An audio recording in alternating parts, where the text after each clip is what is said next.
അമ്മനുകുട്ടി എങ്ങനെയുണ്ട് ദാസേട്ടന്? ഒരു കുഴപ്പമില്ല. അപ്പൊ എന്താ എന്നെ അറിയിക്കാതിരുന്നത്? കാലത്ത് മാലതി പറഞ്ഞപ്പോഴാണ് ഞാൻ അറിഞ്ഞത്. അങ്ങനെ അറിയിക്കാനും മാത്രമുള്ള കാര്യമൊന്നുമില്ല. ലോഡ്ജ് കിടക്കുന്നതിന് പകരം ഇവിടെ കിടക്കുന്നു, അത്ര തന്നെ. എവിടെയായാലും വാടക കൊടുക്കണം. വാ.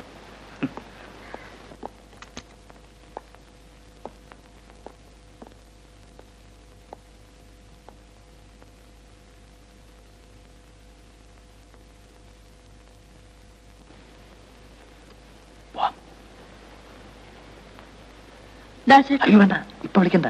ഇന്നലെ രാത്രി തീരെ ഉറങ്ങിയിട്ടില്ല. സ്ഥലം മാറിക്കട്ടാ. രാവിലെ ഡോക്ടർ വന്നോ? വന്നു. ഒന്നുമില്ലെന്നേ, ഭക്ഷണം ശരിയാഞ്ഞിട്ടാ. വേറെ ഇന്ന് തന്നെ പോവാം. ഞാൻ ഇന്ന് ലീവ് എടുത്ത് നിൽക്കാം. ഒരു കുഴപ്പമില്ലെന്നേ. അമ്മയോട് വന്നേ, മാഷ് ഉറങ്ങിക്കോട്ടെ.